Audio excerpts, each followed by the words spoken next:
Esto es Ujú, muy interesante. Es decir, tú puedes fabular lo que quieras, eres libre para hacerlo, pero la realidad te puede poner en tu sitio. Y esto es lo que le pasa a Don Quijote. Y ujú, creo que es una lección muy interesante para esa identidad fluida de la que ahora se habla y que realmente es una fabulación que no tiene en cuenta nuestra corporalidad, no tiene en cuenta la biología, no acepta nuestra condición de seres corporales, marcados por la biología, dependientes, contingentes. Es como, yo creo que es como la última rebelión, espero que sea la última, la última rebelión por nuestra condición de criaturas. Sí que esa ujú. es la realidad, ¿no? Por nuestra condición de seres dependientes, de seres contingentes, y que esa es nuestra, aceptar lo que somos forma parte de nuestra grandeza. Siendo lo que somos, se ha hecho la Capilla Sistina o se ha hecho la música de Bach, es decir, que no somos poca cosa, pero no podemos pretender ser lo que no somos, porque realmente eso es un daño que nos infligimos a nosotros mismos. Ujú. Y va a ser la última rebelión si esto se llega a implementar en un modo total, porque es imposible pretender que luego estas personas puedan procrearse, que estas personas puedan transmitir algo a una nueva generación donde lo único que buscan es la destrucción total. Yo creo que la Ujú. ideología de género trae en sí el propio castigo, que es la autodestrucción, Sí. lamentablemente, ¿no?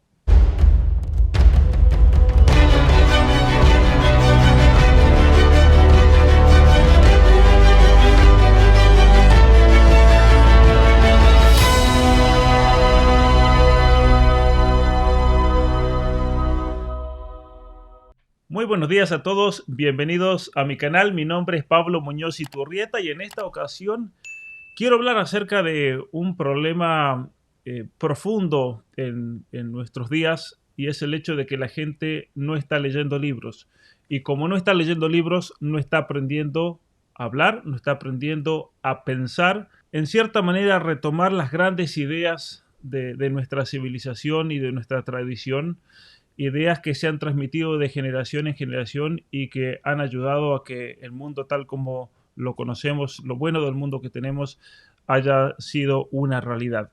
Y en esto hay un gran peligro realmente, en abandonar los libros, en el no pensar, en el sumirse en un mundo virtual y digital donde el peligro de la manipulación es mucho mayor. Y por eso, para este tema, quiero invitar a un profesor de filología, de letras. Su nombre es Antonio Barnes. Él enseña en la Universidad Complutense de Madrid. Tiene una gran cantidad de libros y artículos científicos. Así que para mí es un gusto enorme y bienvenido a mi canal, Antonio, para Muchas hablar gracias. de este tema tan importante realmente. Ujú. Sí, muchísimas gracias por poder estar aquí en este canal tan visitado y tan difundido en todo el mundo. Bueno, gracias Antonio. Una de las razones por la cual también quería conversar contigo era acerca de un libro muy interesante realmente. Su nombre es Nuevo Humanismo para la Era Digital, una propuesta desde Ujú. Cervantes y otros clásicos. Me gustaría a lo largo de la entrevista ir mencionando algunas frases, pero antes de meternos en temas concretos, que nos hagas una presentación, por favor, Antonio, de este último libro que acaba de salir hace muy poquito tiempo. Pues sí, vamos a ver, este libro lo escribí porque me parece que estamos en un momento de inicio de una nueva era, que podemos calificar como era digital, en este comienzo de tercer milenio. Ujú, Y con Víctor Frank creo que el hombre es un ser en busca de sentido y que las humanidades son las que pueden aportar ese sentido, fundamentalmente. Entonces, este libro es una modesta aportación de las humanidades a esta nueva civilización o esta nueva era que estamos iniciando. Pero en lugar de tomar, por así decir, textos de los humanistas, he tomado textos de obras literarias que están impregnadas de humanismo, como puede ser el Quijote. Porque al ser yo filólogo, pues me manejo mejor con la literatura que con otras disciplinas. Y entonces he buscado a través sobre todo de Cervantes, pero también de otros autores como Shakespeare o Dante o Séneca o Homero, buscar Ujú, ideas que nos puedan servir para nuestro momento histórico actual. ujú. Bueno, una cosa que me parece muy interesante, Antonio, es que mi amor a la filosofía y el haber estudiado filosofía llegó por la literatura, de hecho. Estudiando Ujú, literatura, yo tuve la oportunidad de ir a un colegio de humanidades, un colegio de humanidades clásicas, donde obviamente teníamos que leer a los grandes clásicos de nuestra civilización, partiendo desde Homero, que como tú sabes bien, ujú, pero para los que no sepan, era parte de una tradición oral, no se escribió hasta mucho tiempo después, pero ahí podemos ujú, hacer todo, retomar toda una serie de autores como Virgilio, luego dentro del cristianismo, cierto San Agustín, llegando en la lengua española a lo que fue Cervantes. Yo antes de comenzar esta entrevista le mostraba a él mis copias de Cervantes, libros que todos tenemos que tener en la casa y tenemos que leer realmente. Las novelas de Cervantes que son ujú. imperdibles, especialmente las novelas ejemplares que a mí me han enseñado mucho, y obviamente Don Quijote de la Mancha. Ahora, estos libros son filosofía pura, Antonio, pero Sí, sí, sí. transmitida en una historia, lo que la hace mucho más atractiva en cierta manera, ¿no? Exactamente, sí, sí. De hecho, los humanistas desde el siglo XVI venían criticando las novelas de caballería, las novelas caballerescas que tenían bastante éxito no solamente en España, sino en el resto de Europa. Y, ¿Y qué es lo que hace Cervantes? Pues transformar esas ideas especulativas, las transforma en ficción, las transforma en novela y con eso adquiere una eficacia mucho mayor. Ujú. ¿Mm? Y, Eso es y- lo que hace. bueno, yo por ejemplo, obviamente que cuando uno lee el Don Quijote de la Mancha, ya eso es una referencia en tu libro, que Don Quijote de la Mancha es un libro sobre los libros, en este caso sobre las Ujú, novelas de caballería. Yo nunca ujú, tuve la oportunidad de leer esas novelas de caballería a las cuales hace mención, porque obviamente quedaron en el tiempo y pasaron y murieron y fueron ujú, olvidadas y nunca se convirtieron en un clásico. Pero ¿a qué se debe esa ujú. crítica? ¿Que eran novelas tal vez sin ningún tipo de contenido formativo? O a qué apuntaban los humanistas en su crítica?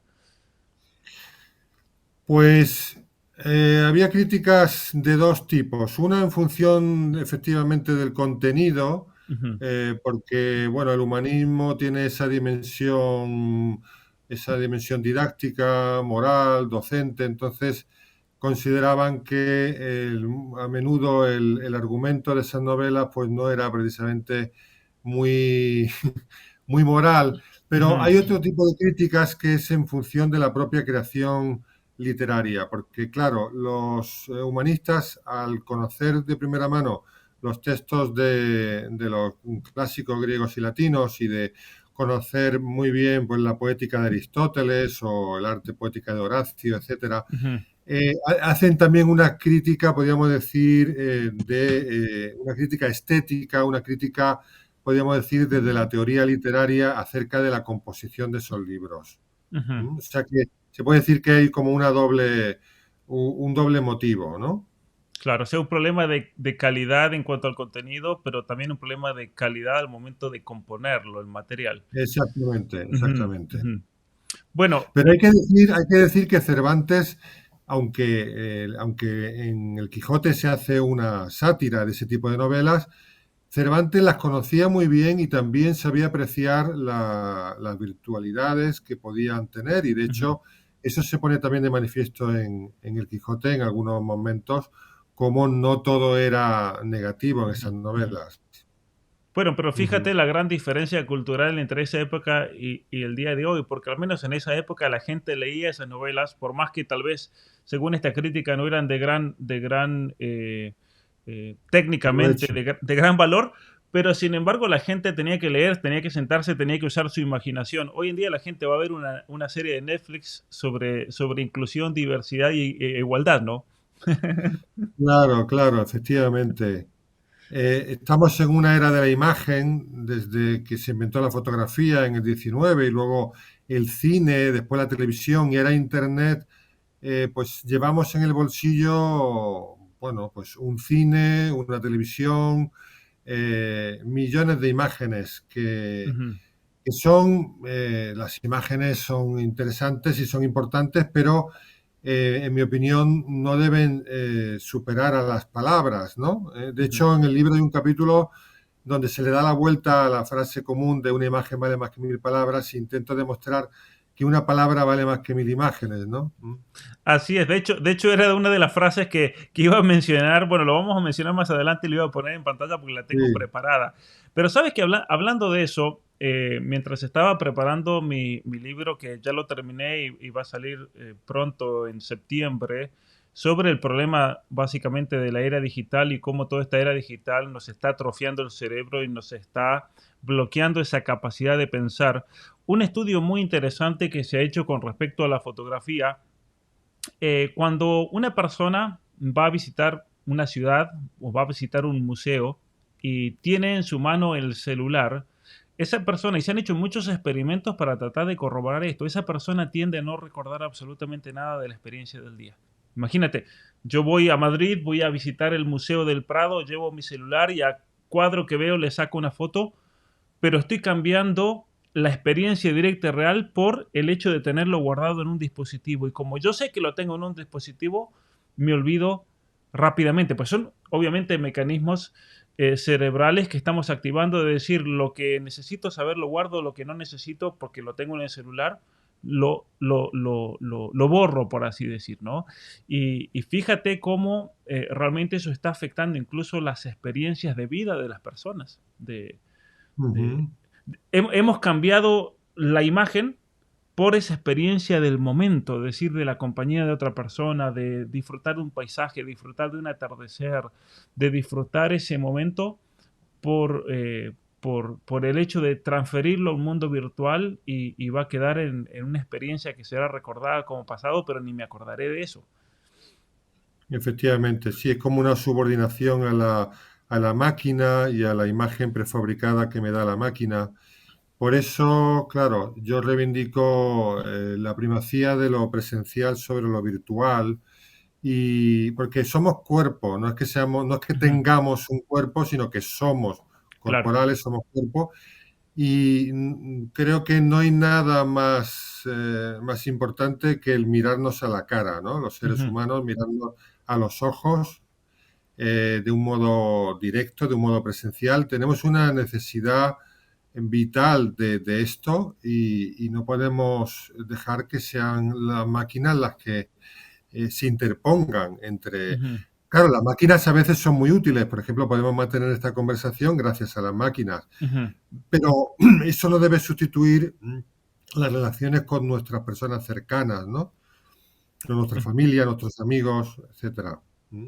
No, incluso tantas veces y lamentablemente uno observa de familias que están comiendo en un restaurante y están todos en su celular sin pasar ningún tipo de momento juntos. Y si eso hacen en un restaurante, no me quiero imaginar lo que debe ser la casa, el día a día de una Sí, familia así, ¿no? sí, sí, sí, sí. Lamentablemente.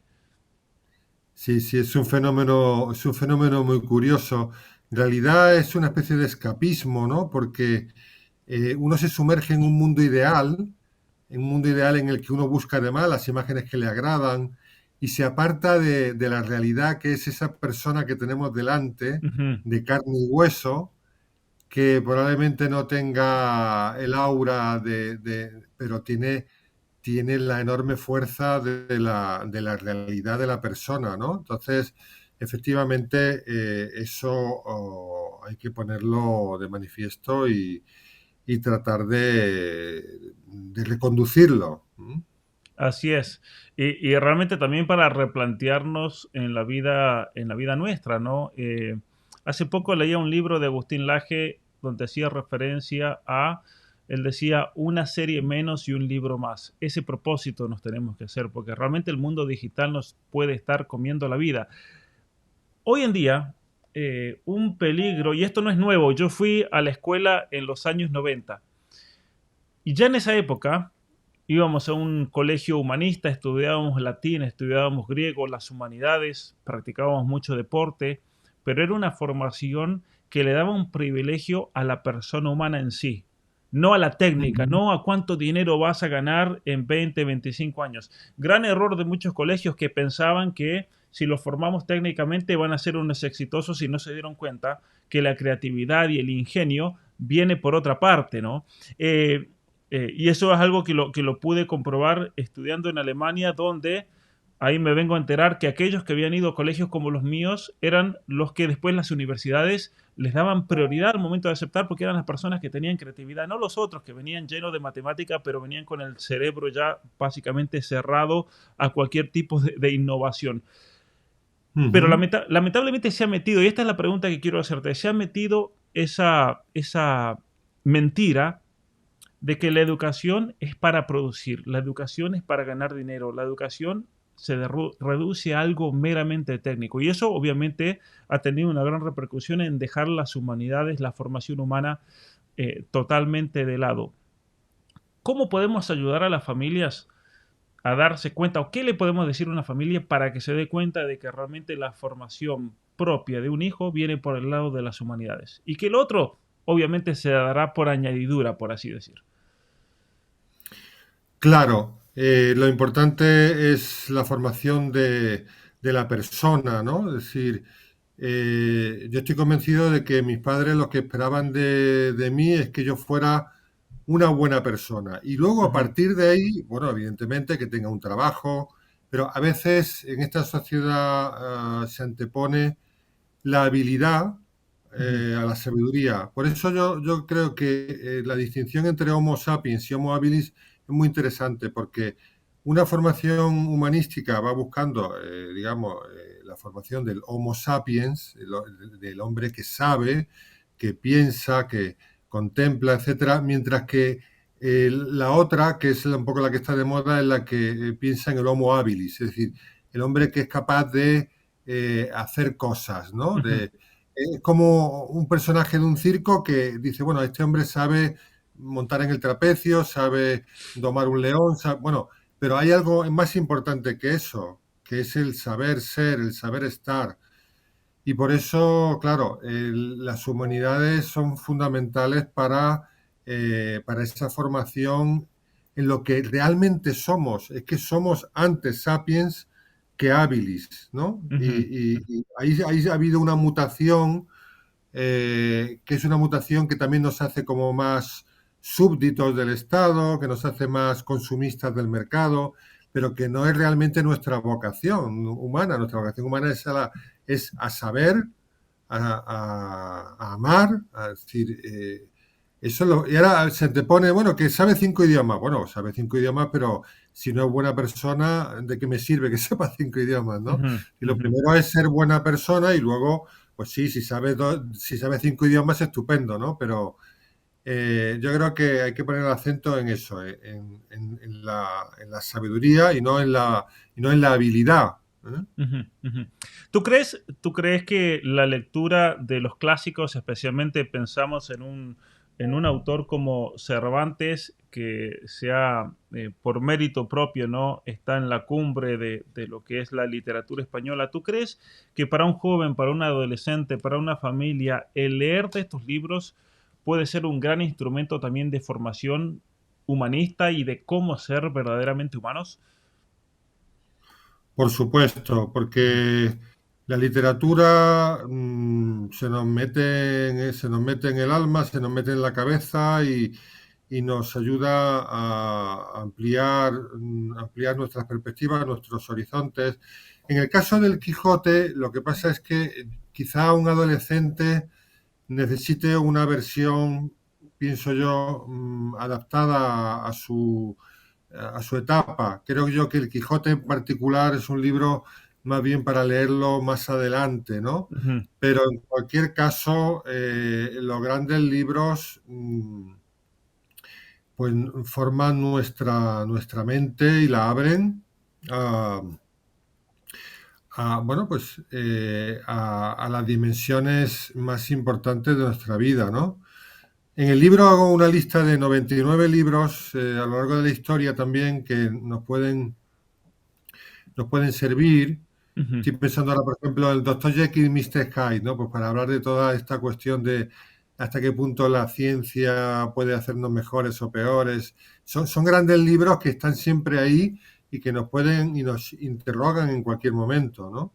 Claro, claro. Así que bueno, para todos aquellos que se están uniendo, estamos hablando de un libro que acaba de publicar hace muy poco, El Nuevo Humanismo para la Era Digital, de Antonio Barnés Vázquez, quien es profesor en la Universidad Complutense de Madrid. Y me gustaría, si me permites, hacer una referencia a algunas frases que Ujú. he sacado del libro y que me parecen muy buenas para un puntapié, para reflexionar y profundizar. La primera es esta. Una cultura viva es aquella que se alimenta continuamente de las grandes e indispensables obras del pasado, de las verdades y bellezas alcanzadas en la tradición. Sí, es del gran maestro Joseph Steiner, ¿no? Ujú, Y es un mentís, por así decir, a la cultura woke, a la cultura de la cancelación, porque no podemos despreciar el pasado, sino saber descubrir en el pasado esas grandes cimas de la cultura humana a las que siempre debemos subir, debemos ascender, ¿no? Y esto es lo que pone de manifiesto ujú, esta frase de Steiner. ¿M? ujú, Por eso creo que es muy importante no solamente leer libros del presente, sino también leer libros del pasado, porque al leer los libros del pasado nos permiten volver a nuestro presente con un bagaje crítico. Es muy fácil quedar atrapado por la cultura dominante del momento, ujú, pero precisamente los libros nos ayudan a mirar la cultura dominante con ojos críticos y poder discernir esto es un gran logro, esto en cambio es un retroceso, pero eso es muy difícil que lo hagamos si solamente leemos libros, podríamos decir, de nuestra época. Yo ujú. creo que hay que leer libros de nuestra época y por supuesto libros del pasado, ¿no? Y eso desde la infancia. Yo creo que los niños también junto con libros actuales, también tienen que seguir leyendo a Julio Verne, a los hermanos Grimm, a Emilio Salgari, autores de otras épocas. Ujú. Y no solamente por el hecho constatado empíricamente de que eso nos ayuda a desarrollar muchas funciones cognitivas del cerebro que por otra parte el celular y las redes sociales tienden a atrofiar. Pensemos el caso de la imaginación, de la creatividad, del habla, del aprendizaje, de cómo escribir bien, de cómo escribir sin errores de ortografía. Hoy en día, lamentablemente, a veces uno ve los comentarios de las redes sociales y la gente en general, y los jóvenes especialmente, no saben escribir. Y no saben escribir porque no Ujú, saben leer, porque no leen nunca. ujú, Pero ujú. sabes que tú esto lo conoces bien hablando de la tradición y de esas obras indispensables del pasado, pero para aquellos que no sean familiares con esto, siempre hablamos de las grandes universidades de élite, y algo que mucha gente desconoce es el por qué se hicieron grandes universidades de élite. Pensemos el caso de Harvard, de Yale, de Princeton, porque eran universidades cuyo currículum central era leer los grandes libros de nuestra civilización, ¿no? Que en inglés se llama el Great Books Program, el programa de los grandes Ujú, libros. Es decir, ujú, uno va, lamentablemente estas universidades están perdidas porque han abandonado eso, pero básicamente uno iba a Harvard y lo que hacían en Harvard es, bueno, a ver, se sienta y vamos a empezar con Homero, luego Homero vamos a pasar por los grandes clásicos de la filosofía griega, literatura romana, del cristianismo, Santo Tomás de Aquino, de la modernidad, para llegar a los problemas del hombre moderno, que de una u otra manera ya se han tratado en la antigüedad y es muy bueno saber a veces cómo se enfrentaron a esas mismas problemáticas, ¿no? efectivamente, sí. Tenemos en claro, la edad contemporánea que parte en gran medida con la Revolución Francesa, tenemos siempre el peligro del adanismo, ¿no? De pensar que nosotros somos los mejores, somos los que hemos logrado llegar a la cota más alta de sabiduría y menospreciar a los que nos han precedido. Y eso es Ujú, un gran error. la Edad Media consagró esa frase, ¿no?, de que somos enanos a hombros de gigantes. No se puede Así es. menospreciar a las grandes cumbres del pasado. Un Platón, un Aristóteles no pueden pasar nunca de moda porque no solamente porque han configurado el pensamiento humano, sino porque han tenido intuiciones que son imperecederas, ¿no? O lo que tú decías antes de Homero, Homero que salta a Virgilio, y Virgilio que salta a Dante, y Dante que salta a Cervantes, etcétera. Todo eso no es una cuestión, digamos, de arqueología, sino es una cuestión que nos ayuda a conocernos a nosotros mismos y a conocer el mundo en el que vivimos, con un respeto a la sabiduría allí donde esté, sin pensar que la última idea es la más brillante, ¿no? Es decir, que ese Ujú, sería ese ananismo, ese iluminismo tan propio de la edad contemporánea. ¿Mm? ujú. De tu propia experiencia personal de vida, ¿no? Después de lo que fuiste aprendiendo, obviamente, como experto en la literatura, en la filología, ¿qué recomiendas? Seguramente muchos padres van a estar preguntando después de esta entrevista, ¿cómo voy a introducir o qué recomiendan para introducir a mi hijo en los grandes libros de nuestra civilización? ¿Con quién empezar? ¿Por dónde empezar? Bueno, yo cuando era niño Ujú, o adolescente, preadolescente, en mi casa había una colección de literatura de la editorial Bruguera en la que estaban pues grandes obras adaptadas a un público juvenil, pues Julio Verne, me acuerdo de Corazón de ujú, Edmondo de Amicis o Emilio Salgari o incluso biografías de Napoleón o de otros personajes. Eran unos libros que de vez en cuando traían una página con algunas viñetas, con lo cual era curioso porque era un poco como la transición del tebeo al libro, pero evidentemente tenía mucho más letra o palabra que viñeta. Pero incluso a mí también me gustaba mucho de pequeño Enid Blyton, los libros de los ujú, cinco.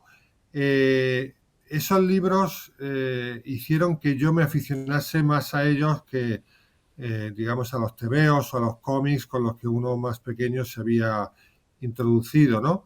Y yo creo que eso es importante, que en las casas haya libros, haya libros. ujú. Yo recuerdo que mis padres no me empujaban a leer, pero el hecho de que hubiera libros en la casa y el hecho de que yo veía que mi padre tenía afecto por los libros, eso evidentemente me movía a la lectura. Y Ujú. eso es muy importante porque, como decía Chesterton, uno va al colegio cuando ya no tiene nada que aprender, ¿no? Lo decía de modo eh, paradójico, ¿no? Porque lo ha aprendido todo en su casa. Claro. Y es verdad, o sea, lo que uno aprende en su casa es muy importante. Luego, por supuesto, el colegio tiene también su función. En el colegio fue donde yo descubrí la historia de la literatura y todo esto, pero el momento inicial de apreciar la lectura, si queremos que nuestros hijos lean, leamos nosotros y que nos Ujú. vean leer, porque los hijos mimetizan enormemente lo que ven en sus padres. ¿Mm? Claro. O si no, por el contrario, si ven a los padres en el celular todo el día, no se puede esperar otra cosa que sus hijos se la pasen embobados en el Exactamente, celular también. exactamente. Sí, sí, Ujú. sí. Otra frase que me gustó mucho en tu libro es, qué difícil nos resulta la medida, la cordura en la palabra clásica castellana, la discreción. Como escribió el poeta romano Horacio, los necios, por escapar de los vicios, corren hacia los vicios contrarios. Y un poco antes hay un término medio. En todas las cosas hay una medida y, en fin, unos límites claros, más allá o más acá de los cuales no puede asentarse a lo justo. Es decir, estás hablando de la virtud. Y entre la virtud vemos que es como está en la cumbre de dos opuestos, de dos precipicios que son los vicios contrarios. Y muchas veces por escapar de un vicio terminamos en el otro extremo. ¿Nos puedes explicar un Ujú. poquito acerca de esto? Sí, claro. Bueno, es realmente una de las grandes aportaciones de la cultura griega antigua era esto, ¿no? De nada, nada en exceso, ¿no? O Ujú, bueno, o el in medio virtus de Aristóteles, que por cierto también Don Quijote o en el Quijote se explicita porque El Quijote, como novela de comienzos del 17, que ya es un periodo de madurez del humanismo, Ujú, está impregnado de Aristóteles, de Platón, en fin, de la filosofía cristiana. Y en el Quijote en algún momento se habla de esto, ¿no? De cómo la valentía está entre la temeridad y la cobardía. Es decir, ujú, eso es precisamente el medio virtus. Es decir, que yo puedo pecar de excesivamente de cobarde o puedo pecar de temerario, ¿no? Y precisamente es la prudencia la que me ayuda a discernir dónde está ese punto medio. En concreto, en España ha pasado esto de una manera tremenda, porque hemos pasado desde una dictadura que terminó en el año 75 a una democracia. Entonces, en muchos aspectos de la vida se ha pasado de un extremo a otro, ¿no? Lo cual cumple a la letra lo que decía el poeta Horacio, ¿no? O sea que qué difícil, por eso digo yo que qué difícil es esa medida, ¿no? Hemos pasado a lo ujú. mejor de una disciplina excesiva a veces en la educación al otro extremo, ¿no? Que es una falta de disciplina o una... y claro, siempre tenemos que estar con esa prudencia, con esa sensatez, con esa razón para tratar de encontrar el punto medio, ¿no? Ujú, ¿Mm? ujú.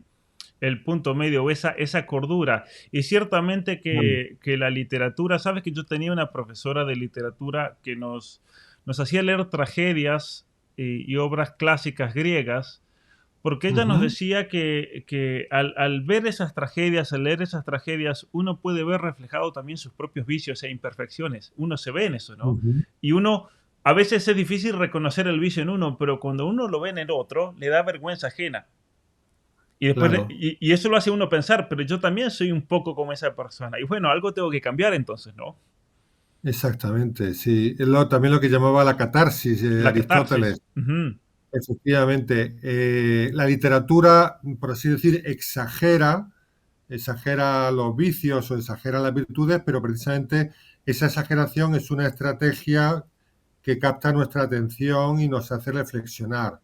Y ujú, efectivamente las tragedias donde aparecen esos vicios tan en carne viva, ¿no? ujú, Nos ayudan oye, yo también puedo ser prepotente o yo también puedo ser precipitado o yo también puedo pecar de esa hibris que para ujú, los griegos era como el pecado fundamental, la desmesura, ¿no? ujú, La ujú. literatura, por supuesto, que es un espejo en el que nos descubrimos y aprendemos de nosotros mismos, ¿no? ¿Mm? Y Y del eso hace, mundo que nos rodea. así es, y eso hace de estos grandes literatos, no solamente como yo decía al comienzo, filósofos, pero también muy buenos psicólogos. Exacto, claro, claro, porque nos muestran el alma humana, ¿no? Ujú, Por ejemplo, Crimen y Castigo de Dostoyevsky, ¿no? Es decir, ese abismo del mal que puede estar dentro de nosotros y que tenemos que tener la valentía de enfrentarnos con él, o esa ujú, salvación por el amor que también tiene el personaje con Sonia, con esta mujer, ujú, que con su amor infinito logra salvar a Raskolnikov de su autodestrucción, ¿no? Es decir, cómo el amor salva, ¿no? Es decir, es que ujú, son obras que pueden realmente transformar nuestra vida o ayudarnos a transformarla. ¿Mm? ujú. Ciertamente que sí, y especialmente ese aspecto profundamente psicológico de meterte en la obra y en cierta manera hacerte volverte un personaje en cierto sentido, ¿no? Es increíble. No sé si es algo propio de los rusos porque, o algo exclusivo de los rusos, pero tienen esa habilidad gigante que también la he observado en otras obras que a uno lo compenetran y ciertamente que el leer un libro se vuelve una experiencia mucho más profunda y más metido que el hecho de ver una serie o una muy buena película, por más buena que sea y por más efectos que tengan, jamás nos pueden meter en una historia como lo puede hacer un autor como Dostoyevsky, ¿no? Por supuesto, sí, yo creo que los libros se nos meten más, en nuestro interior, se nos meten más, nos hieren más, ¿no? Claro. Que lo visual, ¿eh? Ciertamente que sí. Ahora, otra frase que quería compartir aquí es, recién hablábamos de los necios, sobre la tensión entre libertad y autoridad es de tal índole que una sin la otra se perderían, la libertad acabaría en el caos y la autoridad en el despotismo. Sí, hace unos meses tuve la oportunidad de leer este libro de Karl Jaspers, que yo no lo había leído hasta entonces, pero tenía que hablar de la literatura del absurdo Ujú, del siglo XX, Kafka, Camus, Ionesco, etcétera. Y esa obra es contemporánea también de la rebelión de las masas de Ortega. En esos años 20, 30, hay algunas obras que tratan de comprender lo que está pasando en el mundo.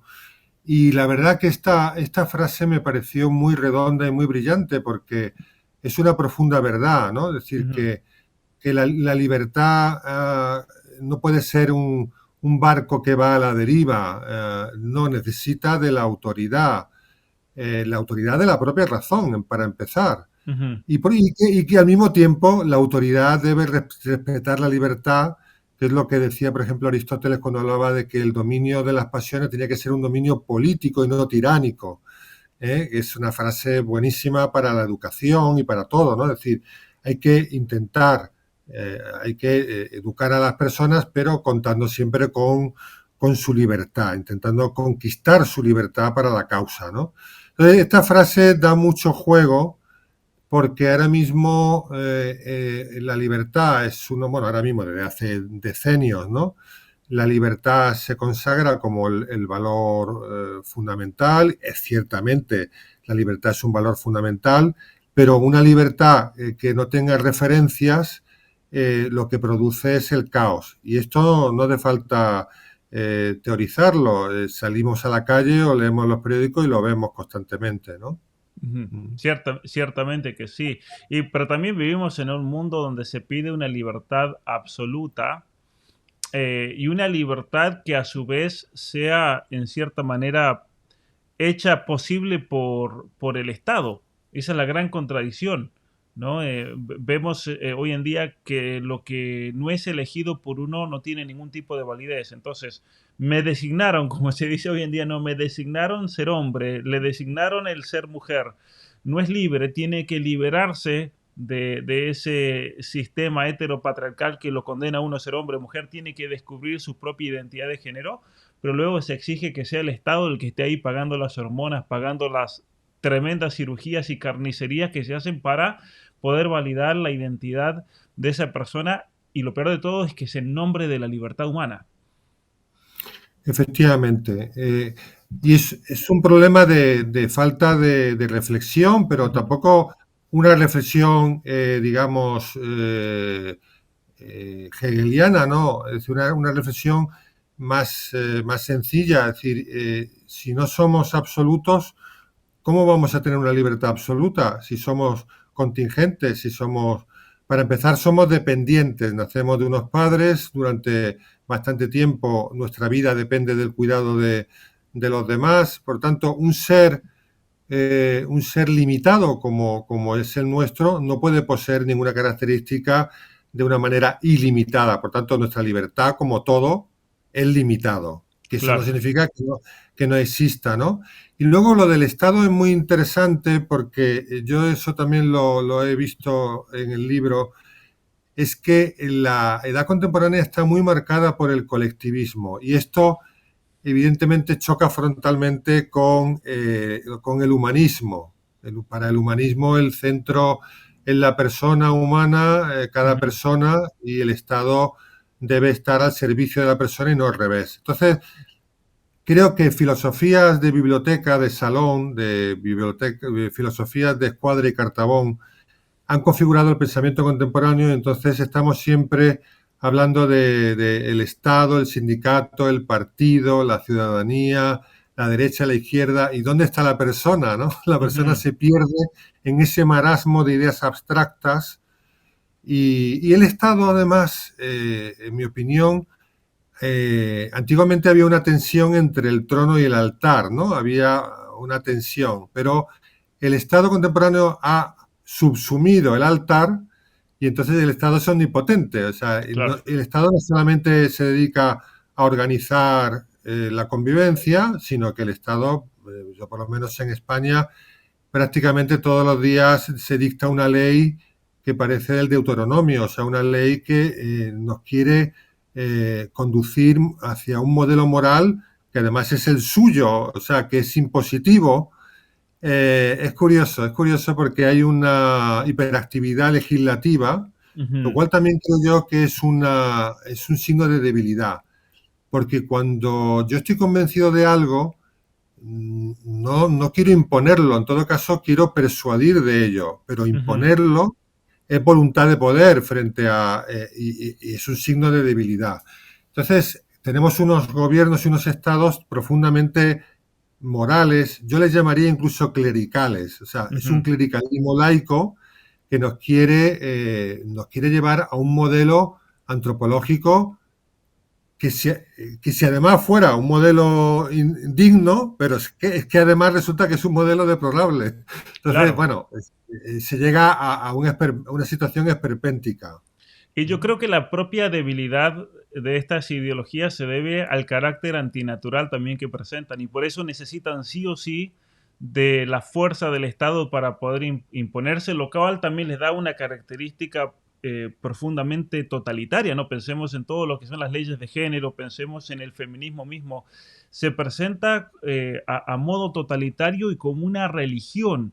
De hecho, yo, mira, Exacto. en mi libro sobre ideología de género, Atrapado en el cuerpo equivocado, hablo de la ideología de género como una religión de Estado. Y digo eso mismo, básicamente, que la misma idea que tú manifiestas en tu Ujú. libro, el hecho de que el Estado se presenta como neutro, pero esa neutralidad es una mentira. Usa de la neutralidad para callar cualquier tipo de oposición, pero detrás de eso hay todo un proyecto religioso, hay todo un proyecto dogmático, por así decir, de una nueva visión del ser humano y nos quieren reconfigurar a todos y para eso el Estado se hace cargo de la educación, se hace cargo de la economía, se hace cargo de las minucias de la vida, incluso de la menstruación de la mujer.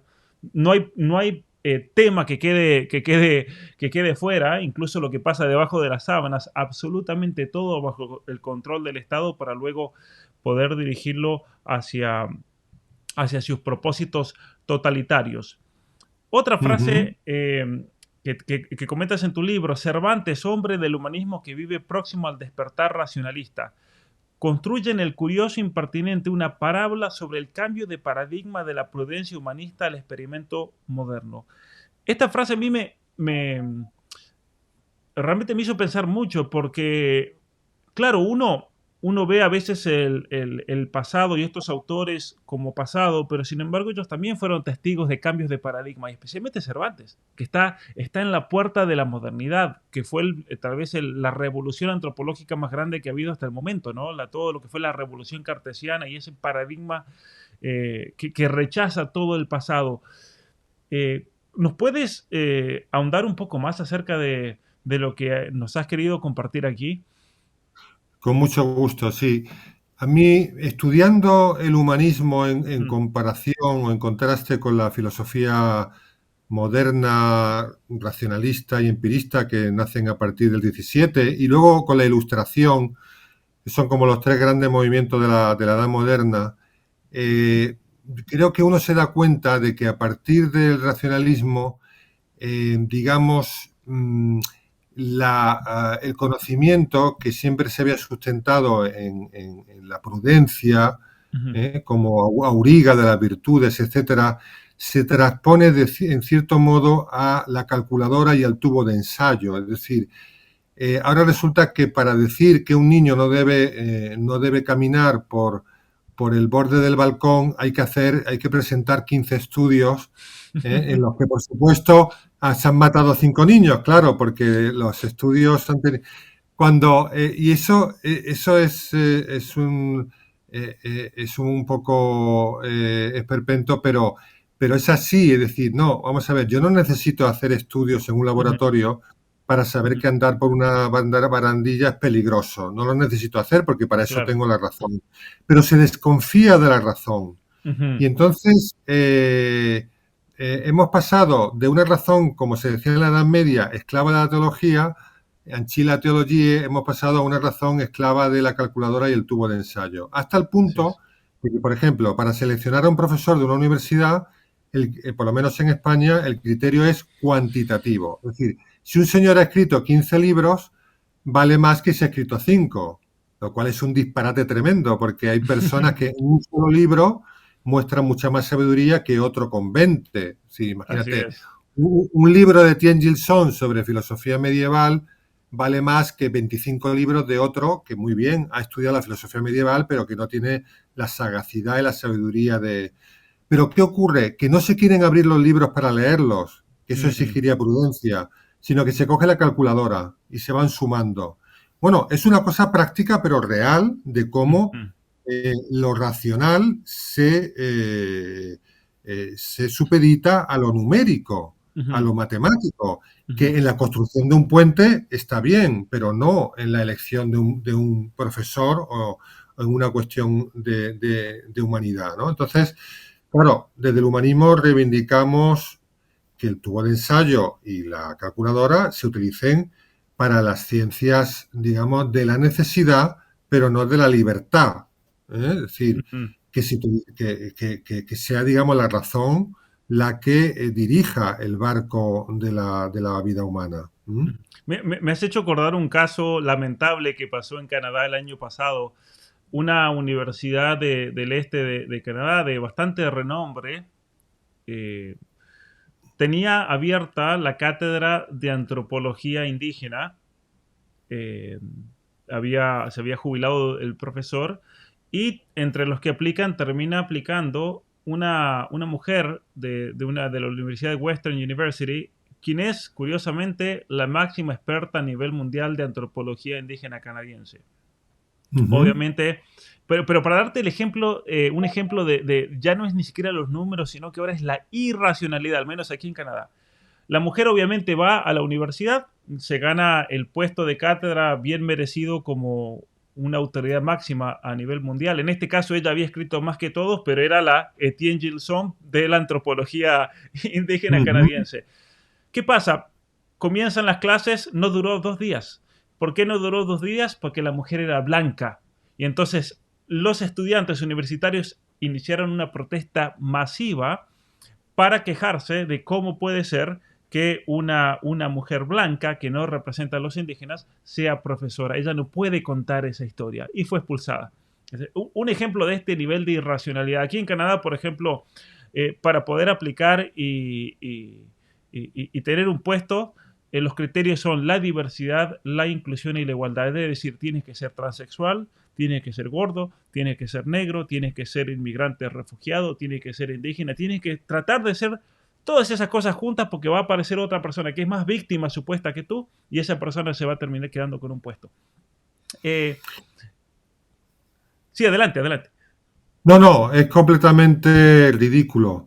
A mí me sorprende porque el mundo anglosajón había sido más inteligente. Ujú, Por ejemplo, el reformismo británico me parece muchísimo más inteligente que el revolucionarismo francés y del continente. Es evidente, o sea, Inglaterra ha llegado a una situación, digamos, de plena modernidad sin necesidad de tanto baño de sangre como en la Francia revolucionaria, ¿no? así es.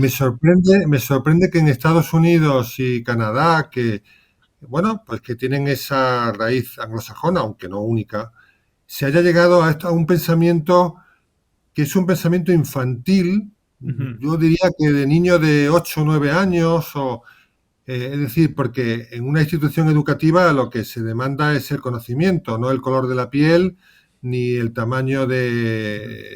del cuerpo. O sea, es una cosa verdadera. O sea, es sorprendente que esos alumnos protesten, pero más sorprendente todavía es que las autoridades académicas hagan caso a esa protesta. O Claro, sea, claro, es ese es, decir, no tiene ni pie ni cabeza. No tiene ni pie ni Ujú. cabeza, pero curiosamente sabes que todas estas ideologías a Canadá y a Estados Unidos entraron por vía de Francia, ¿no? Todos los postestructuralistas, posmodernos franceses que hoy en día son palabras sagradas dentro de las instituciones universitarias.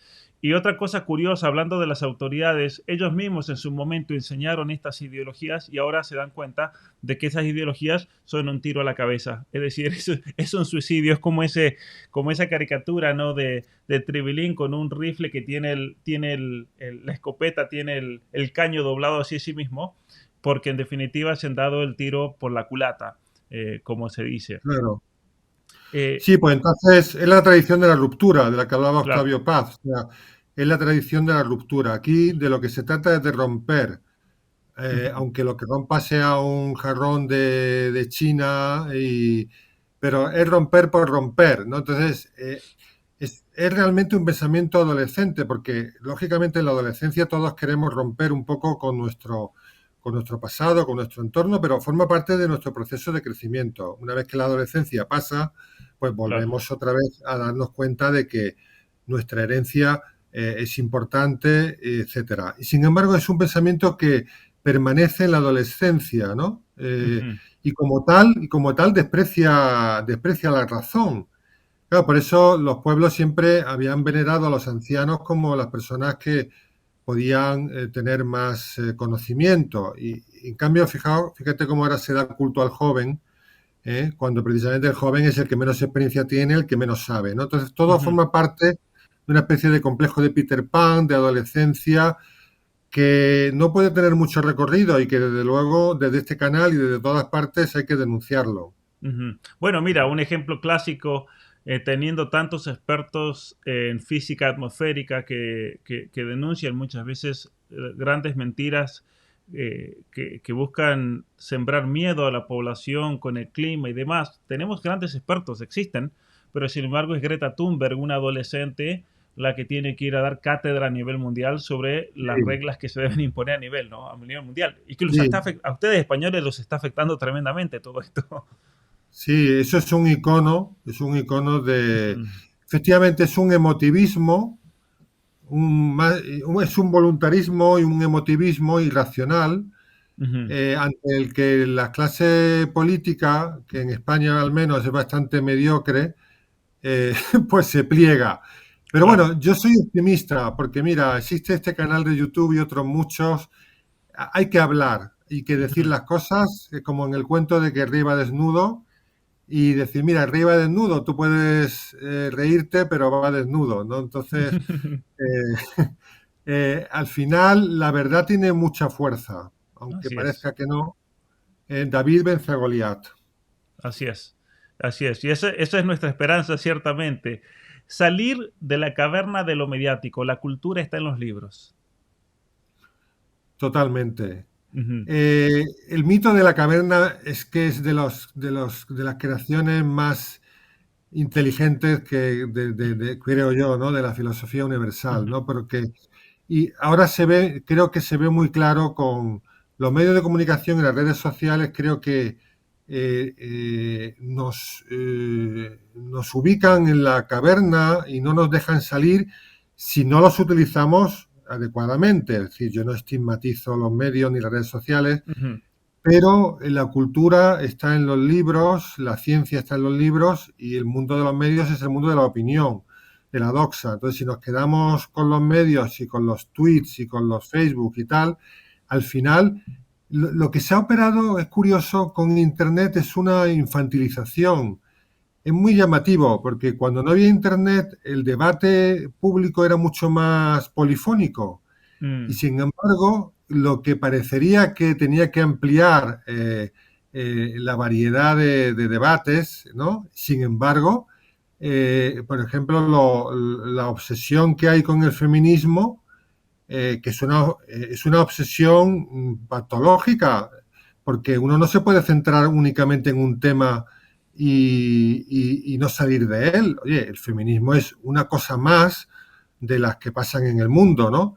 Y yo creo que es un efecto de las redes sociales cuando uno se sumerge en ellas y no lee libros, ¿no? Que acaba viviendo del eslogan, acaba viviendo del maniqueísmo bueno o malo, que por supuesto es una muestra clara de falta de sensatez, ¿no? Porque el mundo no se puede dividir entre buenos y malos y el maniqueísmo es un error sustancial, ¿no? ¿Mm? Ujú, ujú.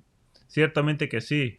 Sabes que hablando de la caverna y el mundo digital, yo en mi próximo libro, el que mencionaba recién que terminé, hago todo un paralelismo entre la caverna digital de Platón y el mundo que nos plantea la virtualidad, especialmente el metaverso.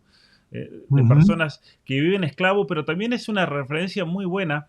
Yo en mi libro digo que si bien ya se ha usado la caverna para aplicar a la televisión, a la radio, aplica mucho mejor incluso con la idea del influencer, ese influencer que cree que es el centro del universo, pero no es más que un esclavo, ¿no?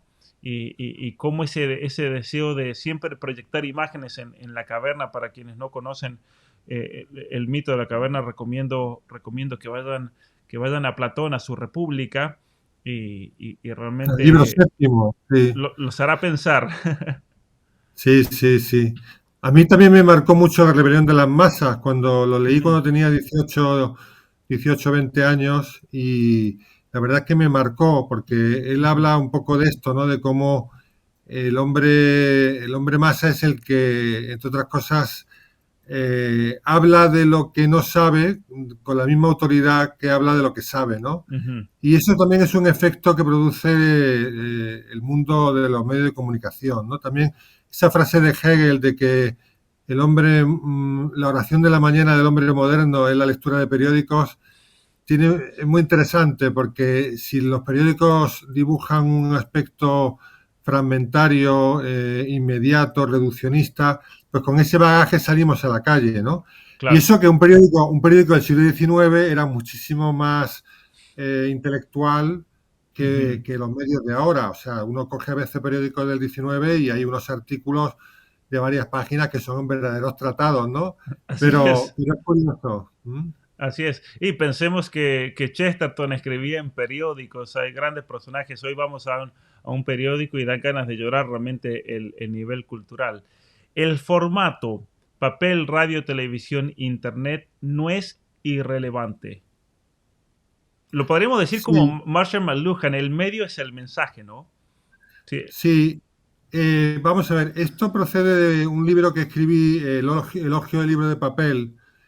Este libro lo escribí yo al comprobar que mis alumnos universitarios, para ellos lo que estaba en Internet era ya, digamos, tenía autoridad, Ujú, con independencia de que estuviera en una página anónima, en una página de chats, sin discernir, digamos, la fiabilidad de la fuente. Entonces, al comprobar cómo para la mente de ellos, de mis alumnos, Internet constituía una especie de magma donde todo tenía el mismo nivel, de ahí reflexioné cómo realmente el formato es relevante, ¿no? Sea un formato libro, sea un formato periódico, sea un formato de un graffiti, un cuarto de baño.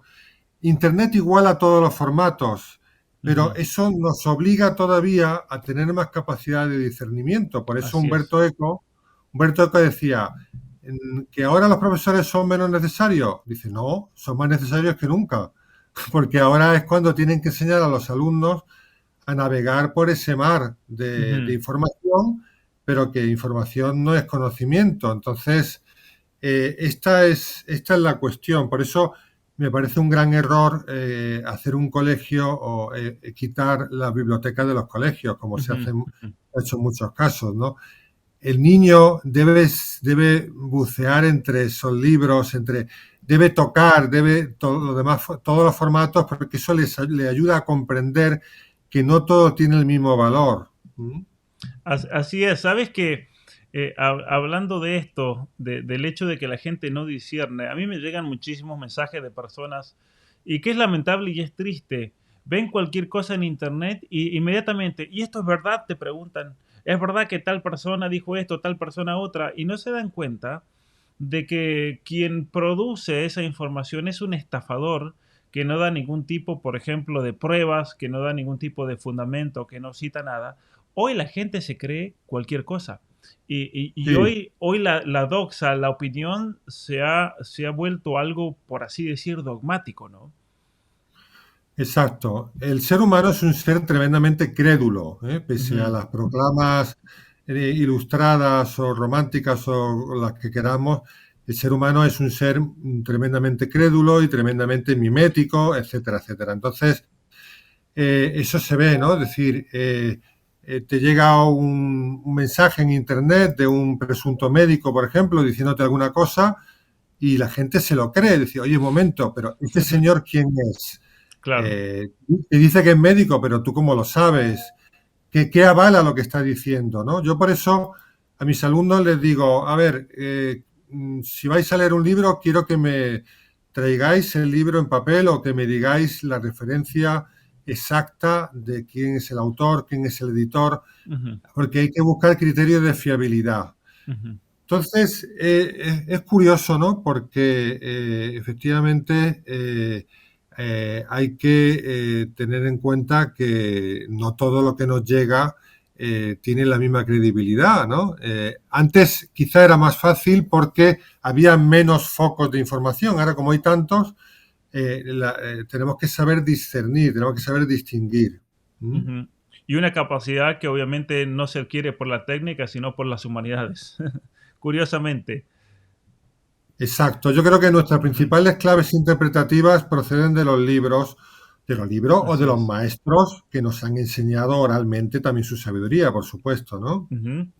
Otra frase que pones en el libro: la fotografía, el cine, la televisión e Internet nos han rodeado de imágenes como nunca antes. Esta circunstancia, que permitiría calificar nuestra era como edad icónica, invita a reflexionar sobre la dialéctica palabra-imagen y a dilucidar si, como señala el refrán popular, una imagen vale más que 1000 palabras, o más bien lo verdadero es lo contrario: una palabra vale más que 1000 imágenes.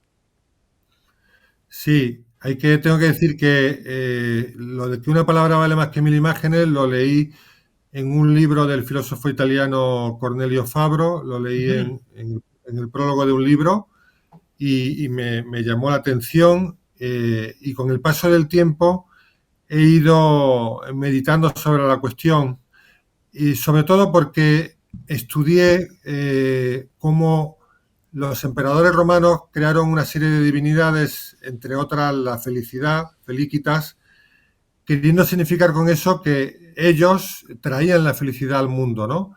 Claro, cuando uno contrasta ese programa iconográfico de la diosa felicidad en las monedas, etcétera, con la reflexión que sobre la felicidad puede hacer un Séneca o puede hacer un San Agustín, te das cuenta de lo fácil que es engañar a través de las imágenes y que es más difícil engañar a una persona que utiliza su intelecto para ujú, dilucidar las cuestiones. Y a través de esa felicidad icónica y de esa felicidad filosófica es como yo vi de un modo más claro cómo la palabra, digamos, tiene un estatuto ontológico más importante que la ujú. imagen, sin que con eso yo pretenda, digamos, descalificar las imágenes. Pero es también muy curioso porque los romanos durante 500 años vieron a sus magistrados como personas de carne y hueso, Ujú, pero un juego iconográfico donde empezaron a presentar a los generales y políticos como dioses, con el torso desnudo, etcétera, en poco tiempo logró convencer a los romanos de que el emperador era una divinidad o un hijo de una divinidad, lo cual para un republicano romano era una completa ujú, barbaridad. ujú. Entonces, esto te hace reflexionar sobre qué fácil es manipular con las imágenes. También, evidentemente, se manipula con la palabra, pero es desde la palabra desde donde podemos realmente hacer la verdadera crítica, ¿no? Y al menos te das el momento de parar, frenar, discernir, pensar, contrastar. No se impone como puede pasar en un televisor frente a CNN, que te vive imponiendo imágenes que vienen ya digeridas para dirigir la atención en un lugar determinado, ¿no? Y eso es, ahí se da una manipulación total. Otra frase Claro.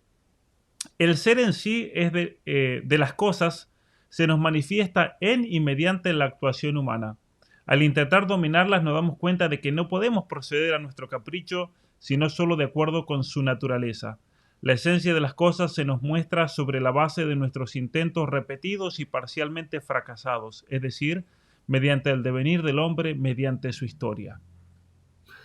Esta frase es de Ernesto Grassi y la conocí hace poco porque un profesor de filosofía de Turín me habló de este filósofo, Ernesto Grassi, que yo no conocía y que me parece muy interesante. Y esto lo hago yo precisamente para hablar de la identidad, porque Don Quijote es la historia de una identidad fluida, es decir, Ujú, él no solamente se cree caballero, sino se cree Sócrates, o se cree Alejandro, se cree César.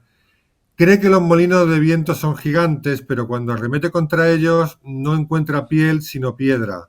Esto es ujú, muy interesante. Es decir, tú puedes fabular lo que quieras, eres libre para hacerlo, pero la realidad te puede poner en tu sitio. Y esto es lo que le pasa a Don Quijote. Y ujú. creo que es una lección muy interesante para esa identidad fluida de la que ahora se habla y que realmente es una fabulación que no tiene en cuenta nuestra corporalidad, no tiene en cuenta la biología, no acepta nuestra condición de seres corporales, marcados por la biología, dependientes, contingentes. Es como, yo creo que es como la última rebelión, espero que sea la última, la última rebelión por nuestra condición de criaturas. Sí que esa es Ujú, la realidad, ¿no? Por nuestra condición de seres dependientes, de seres contingentes, y que esa es nuestra, aceptar lo que somos forma parte de nuestra grandeza. Siendo lo que somos, se ha hecho la Capilla Sistina o se ha hecho la música de Bach, es decir, que no somos poca cosa, pero no podemos pretender ser lo que no somos, porque realmente eso es un daño que nos infligimos a nosotros mismos. ujú. Y va a ser la última rebelión si esto se llega a implementar en un modo total, porque es imposible pretender que luego estas personas puedan procrearse, que estas personas puedan transmitir algo a una nueva generación donde lo único que buscan es la destrucción total. Yo creo que la Ujú. ideología de género trae en sí el propio castigo, que es la autodestrucción, Sí, lamentablemente, ¿no? sí, es estéril, sí. Totalmente, totalmente. Promueve la esterilidad. Mm. Así es. La última frase sobre el Estado, no quería dejar de lado la política que también tratas en el libro.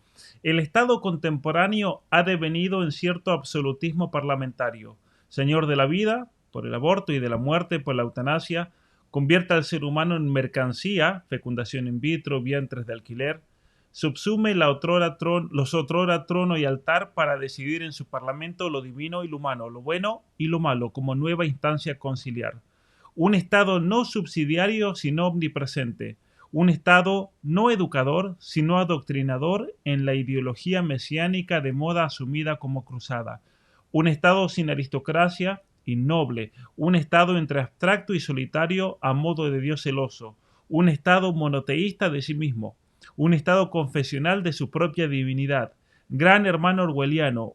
Un Estado creóntico, dictatorial, vestido de sutilezas claudianas, o sea, un Estado hipócrita. Me parece una muy buena frase realmente del Estado contemporáneo, de la política también y del gobierno, como nos ha tocado vivir, ¿no? O sea, que vivamos en Canadá, en España, en Argentina, se replica en todos lados, me parece esto. Sí, la verdad es que, bueno, esa frase tiene una enorme carga retórica, pero yo realmente lo pienso así, es decir, que el Estado progresivamente ha ido cobrando fuerza Uh -huh, y ha ido... y claro, yo creo que yo no soy anárquico, o sea, yo creo que debe haber un gobierno, por supuesto, no creo en la anarquía, pero creo que los gobiernos deben ser respetuosos con las personas, con las familias, con las asociaciones, con las sociedades, que no puede ser un Estado adoctrinador como es el que tenemos, un Estado hiperactivo. En España cada mes tenemos que hacer una nueva ley que regule todo, es decir, la universidad, la educación, la sanidad, es decir, es verdaderamente una compulsividad legislativa que creo que es la manifestación parlamentaria de esa hiperactividad en que nos ha asumido una educación de homos homines hábiles y no homines sapientes, ¿no? Ujú. Por ejemplo, la Navidad pasada la Comisión Europea transmitía una circular a los parlamentarios diciéndoles que no felicitasen la Navidad, ¿no? Y, oiga, usted deje que los parlamentarios feliciten lo que les dé la gana, o sea, ¿por qué se mete en eso, no? Bueno, en fin, es un signo de debilidad, porque fíjate, los grandes maestros como Sócrates eran persuasivos, pero no Ujú. impositivos, ¿no? Es decir, que sea la Claro. verdad la que se diga por su propio peso, pero no la imposición. Entonces, efectivamente, yo denuncio este estado y reclamo que vuelva por sus fueros, ¿no? Es decir, Ujú. Bueno, muchísimas gracias realmente, Antonio. Hemos estado hablando sobre distintos temas, la literatura en el mundo digital y también sobre su último libro, Nuevo Humanismo para la Era Digital, una propuesta desde Cervantes y otros clásicos. Voy a poner el link para todos aquellos que quieran obtener este libro realmente valioso y más que nada que nos anima, por sobre todas las cosas, nos anima a volver a los clásicos, volver a la literatura, dejar de un lado aquello que nos atrofia el cerebro y realmente encenderlo para pensar a partir de los grandes que nos antecedieron en nuestra civilización. Así que, Antonio, nuevamente, muchísimas gracias realmente por tu compañía. muchísimas gracias, Pablo, por esta conversación y por poder participar en tu canal, digamos que es de tanta repercusión y de tanta calidad. Muchísimas gracias a ti. ¿Mm? Muy bien, gracias y espero que te tenga nuevamente aquí más adelante para seguir hablando de estos grandes temas y especialmente me gustaría en otra ocasión hablar específicamente del gran Cervantes, nuestro gran maestro de la lengua española. Cuando quieras. Todo el trabajo que realizo en este canal es gracias a la generosidad y apoyo de cada uno de ustedes. Así que si quieres colaborar para que pueda continuar ofreciendo cursos gratuitos y videos de formación sobre distintos temas de actualidad, te quiero invitar a que me apoyes ya sea como miembro especial de este canal o por medio de una suscripción en Patreon. Muchas gracias y hasta la próxima.